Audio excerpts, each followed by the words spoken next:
Ladies and gentlemen, boys and girls, children of all ages, welcome to the channel. It's your boy World of Wrestling here today to discuss about UFC Fight Night.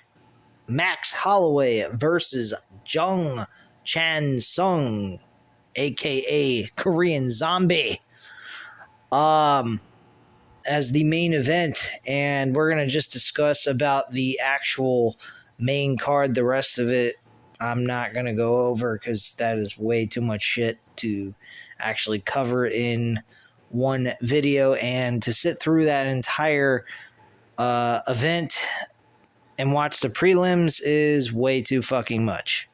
I'd be sitting here for at least 5 hours, and I'm not going to sit here and watch 5 hours worth of MMA fighting. I can't stand doing it for pro wrestling. I'm going to do it for MMA. Fuck that shit. Anyway, let's go into the opener of the show. We had Junior Tafa versus Parker Porter one-on-one in this heavyweight bout that only lasted through the first round. The fight ended in 1 minute and 24 seconds into the first round. Junior Tafa actually connected with a really good hook to the head and actually knees to the face too as well. And he won by KO. Got the victory, and that was a hell of a way to open up the show. I actually enjoyed that fight very much. It was quick and straight to the point. And heavy hands by Tafa. Good job on him. We then move into the women's flyweight division with Erwin Blanchfield versus Taylor Santos. Taylor Santos was a kind of had an opportunity to win this fight. She actually did pretty well in the fight.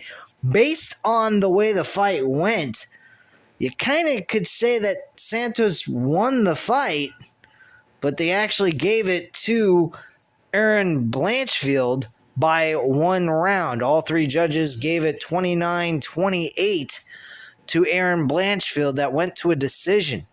Erwin Blanchfield is really a wrestling technician. She did a lot of the she took the fight to the ground a couple of times throughout the fight.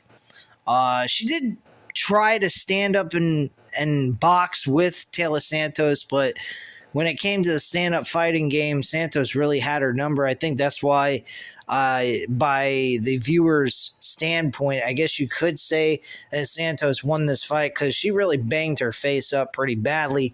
But Erwin Blanchfield actually got a couple of good takedowns. She also was connecting standing up as well. So with all that said, I mean, I would have to say that that belongs to Erwin Blanchfield based on what I saw, but Santos was very close in this fight, so it could have gone either way, but the judges gave it to Erwin Blanchfield at the end of the day. Moving to the bantamweight division, we had Rina Nakamura versus Fernie Garcia. This was pure dominance. Nakamura really kicked the shit out of Garcia throughout this entire fight. He won the by decision, though. I was surprised they even went to a decision, the way Nakamura is just throwing this poor bastard around and just beating the shit out of him from the ground and standing up as well. He had him beaten every which way known to man. One judge scored it 30-26, which I think is the accurate scoring of this entire fight. I think he lost 1 round 10-8. And the other 2 judges scored it 30-27 unanimous decision to Nakamura for the victory. So congrats to Nakamura. He looked really good in this fight. I'm going to keep an eye out for him, if I even remember him, because, I mean, there's so many damn fighters in UFC. It's fucking ridiculous. More than what it used to be back in the day when they were still popular. Moving into the featherweight division, we actually had a fight between Jinga Chashdaz, I think is how you, or Chickas does, is how you pronounce his name, and he went up against Alex Caceres, and Jiga won the fight by unanimous decision, 30-27 by all 3 judges. This was nothing really special. I really did not pay much attention to this fight. Very boring fight, truthfully. A lot stand-up fighting, and not a whole lot of entertainment going on in this fight. It was pretty bland, if to say the least. Then we moved to light heavyweight division. We had Ryan Spann up against Anthony Smith, and I have to say this was an absolute fucking, it was bullshit. Really, the judges scored this fight like crap. I don't think Anthony Smith had but one round he won, and the rest of it was all Ryan Spann. I mean, this was fucking pathetic. Ryan Spann beat the shit out of Anthony Smith. He did not look as good as he once was a couple of years ago. I'd say about 3-4 years ago. And I'm telling you, man, there was no fucking way Anthony Smith won this fight. I say one round he won. I think it was the second round. No, the first round Anthony Smith won. And then Ryan Spann in the second round just blasted Anthony Smith with a really good hook to the face, swelling up that eye. And then throughout the third round, it was kind of back and forth, but Ryan Spann really kicked some ass in that third round and was connecting with some really good shots. And still, Anthony Smith ends up winning the fucking fight by split decision. I do not understand what the two other judges were smoking, but damn, was that fucking pathetic. And Ryan Spann was extremely disappointed. So was I. I actually used Ryan Spann in my DraftKings lineup to compete for some cash, and I got fucking robbed. I never even watched the fight, the entire show live. I actually watched it today, and I was very disappointed. I thought Anthony Smith pretty much dominated the fight in a sense, but he really didn't. I was very surprised by that. I thought I should have won. I'm glad I didn't watch it live. I would have been pissed. Then the main event. It was the featherweight division with Max Holloway, the ranked number 1 contender in the featherweight division. I am certain after this win against the Korean Zombie, he is going to get a shot against Alexander Volkanov, I believe is how you pronounce his name. If I mispronounced it or forgot his name, I apologize. He is really good. And if I was to go with either one of those two, I would go with Alexander. Alexander is a good wrestler as well as a good stand-up fighter. So, I mean, Alexander's got it all over Max Holloway. If he didn't have the wrestling game, I think Max Holloway would have a better chance against Alexander for that championship belt. But whenever they have that rematch, I'm taking Alexander over Max Holloway in that fight. I may even swap it out and go with Max Holloway in another lineup possibly if I decide to do multiple lineups for like UFC on DraftKings or FanDuel. So I'm thinking about maybe possibly doing that down the road whenever this fight actually takes place. But I'm definitely going to be taking a look at that fight whenever it goes on pay-per-view, and probably will be going to see that at a bar or watching it at home.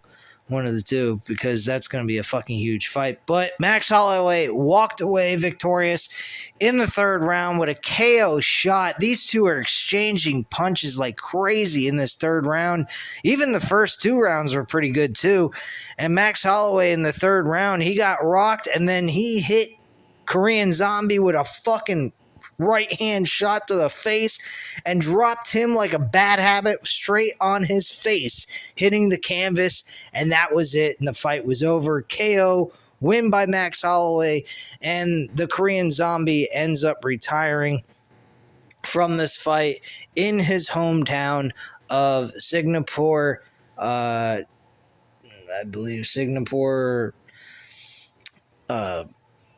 China, whatever the fuck, where Singapore is located.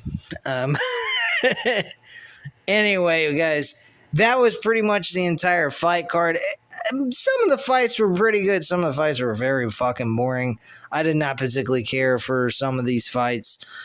Nakamura was awesome. I liked his fight. The first fight was good. The main event fights were good. The other two fights with Aaron Blanchfield and Taylor Santos and Alex Caceres and Giga Chazdez, I did not particularly care. So I'd say about 2 out of the 6 fights were kind of like, who fucking cares? I didn't really pay much attention to it. It's kind of boring. But next week we have, let's move over to the next fight card. One second, guys. We got Cyril Gain and Sergey Spivak, I believe is how you pronounce their names. These two guys are good heavyweights. They both are on a heavy-duty winning streak. Gain only got 1 loss he's got 3 losses technically. But he was on a heavy winning streak, and then he lost to John Jones. Nothing to be ashamed of. John Jones is one of the greatest UFC fighters that ever lived in this business. So, yeah, I mean, this is a very close fight. I saw his opponent. His opponent has got a good winning streak going on. I think he has 1 loss under his belt, under that winning streak he had that slowed it down. But other than that, I mean, he's got a pretty decent winning streak, so it could be a close fight. I'm going to go with Gain, though. I think he's got the opportunity to put this fight away quickly, and I think he's going to win. They also have the co-main event for the women's flyweight division. They have Manon Florat versus Rose Namajunas.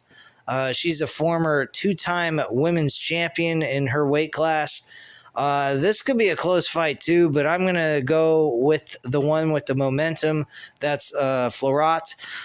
She's 10-1, and she's been kicking some ass. She has a really good winning streak going on here. I forgot where she got her loss. But as of late, when I saw on DraftKings, she has a humongous winning streak going on. I don't know if Rose Namajunas can pull off this victory. She is a huge underdog in this fight. She's actually 7,300 on DraftKings currently right now from what I saw today. So that should be pretty interesting choice to go with if you're looking for an underdog fighter in this fight card. So, I mean, she could be a good choice to go with. Yeah, these two main events should be pretty entertaining. The rest of the fighters I'm not too familiar with. So I don't really know. I'd have to, study up on all that shit. But anyway, guys, that is pretty much all I have to say at this time. If you enjoyed this video, please go ahead and hit the like button. I greatly appreciate it. Hit the subscribe button if you're not already subscribed to the channel. Leave a comment down below. I'll definitely get back to you on that. And thank you very much for watching. One other thing before I go, there might be a slight change of schedule here. We are going to be getting hit with a hurricane. I'm here in the state of Florida. So we could be facing a severe hurricane that might cause me to have to change my schedule for this week on video content. I will try my best to implement SmackDown from this past Friday and go ahead and give you that review, as well as Dynamite. I hope I don't have any issues so that I can watch Dynamite and give you guys the review, because I will be falling behind on the video content, and I also got to get prepared to do some other things that I got to take care of, which might hold me back from being able to do these reviews. So bear with me. I greatly appreciate you guys tuning in, subscribing, and so forth, and giving me the support that I so gracefully appreciate from you guys. And you guys will hear from me tomorrow, guaranteed, unless something goes wrong with the electricity or what have you. But anyway, guys, thank you again for watching, and have a great night. Bye.